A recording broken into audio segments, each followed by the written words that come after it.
Hi, everybody. Welcome to another episode of The Aspiring Entrepreneur. I'm your host, Hamza Chowdhury. I'm really excited to have you here with us today as we launch our customer series. This is our first episode, and today we'll be talking about the customer whys and why do customers actually do business with us, right? Have you ever thought about why so and so does business with you and why they decided, at that moment, at that time, or currently to do business with you? So, what we want to do is we want to understand specifically in this episode what are our customers' needs, right? So, what exactly are they here for? Why exactly do they give us the business that they give us, right? So, if you're a service-based business, are you someone who actually screens your customers? Are you someone who, if you're a product-based business, are you someone who solves a specific problem to a niche of certain people? Or do you have a product that's very broad, right? So, for example, let's say you subscribe to cable, right? Cable typically has a wide niche of people, right? Most people in general, of age, doesn't matter the age group, will subscribe to cable. So that's something to keep in mind is what kind of people are you trying to attract your business to, okay?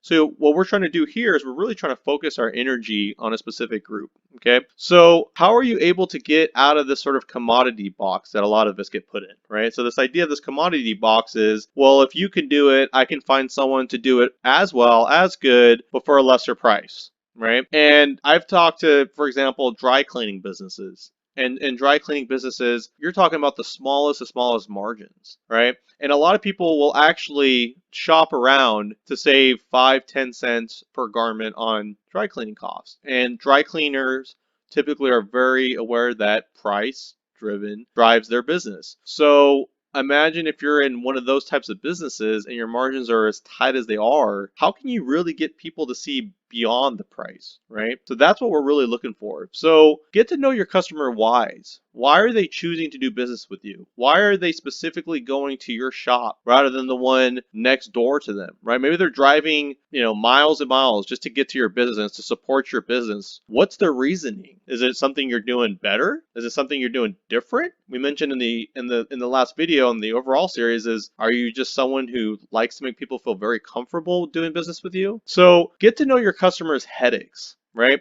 So let them describe those headaches. If you're in a service-based business or a product-based business, really get time to know your customers. Start asking them questions. Get to know about their past experiences and really listen and pay attention, right? We really want people to feel and understand and connect. And if you're able to connect to your customers, if you're someone who truly is passionate about what you do, customers will feel it, they will see it, and they will sense it. Take time to understand your customers' headaches. Listen to them, and as soon as they're done, don't just move on and pretend that you were paying attention when most likely you might have been distracted, you might have gotten a text message, you might have thought about something that wasn't relevant in that conversation. Be present. And the moment that you pay attention to your customer, what I want you to do is pivot the conversation. And when I say pivot, what do I mean? I'm saying that once they've listed those headaches to you, I want you to literally go back, repeat those headaches,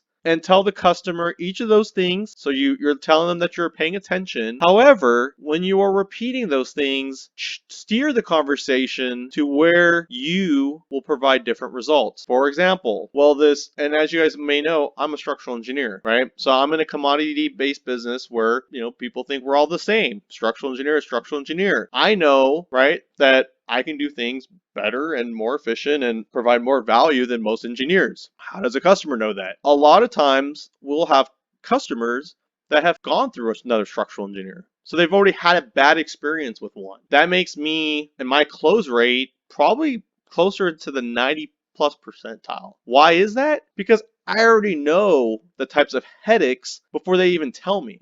Right? And I'll still listen to them and I'll still hear them out. Well, oh, I'm sorry to hear about that. Let me know what exactly happened with that last engineer. Well, they were late and they said that they would have such and such ready. And when that date came by, it wasn't ready and they delayed us further. And then they were hard to get a hold of. We called them constantly and they never picked up the phone call. They never returned their phone call, and they went on vacation. They yada yada.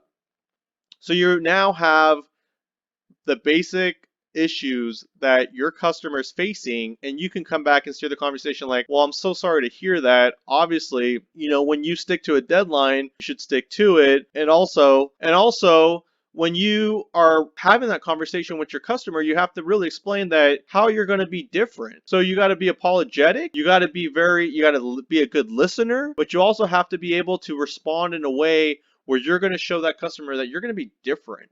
And you're going to take the time to sort of portray and create an image of how the experience with you is going to be different. And if you're able to do that and sort of paint the portrait, so start with where you're going to start with this project. I'm going to review your project. And then obviously if you can do a face-to-face meeting, face-to-face is always going to be much more effective than just a phone conversation. You'll get that personal, right? That personal touch that I'm always going to be about, and that's going to be a big theme in the series, is personality. So having that custom touch, and also just really being able to understand and walk them through your process. Have a process that is thorough, that you can explain and keep it in simple terms so that the customer can understand. Because again, as a structural engineer, my customers aren't going to be as technical as me. Now, some of my clients, yes, are other engineers, but I still explain in detail my process. So now you're portraying and helping the client understand specifically what that process is going to look like and how it's going to be much different than that last experience that they've had previously, right? So really get to understand, why does the customer want to do business with you, right? And a lot of times, like I said, if they've done business with people similar to you, then why are they talking to you? It's because they're looking for something different. And you have to dig deep and you have to listen to be able to understand that. And like I said, steer the conversation and talking about how you're going to be different. And don't just go back to them and let them know that you're doing that, right?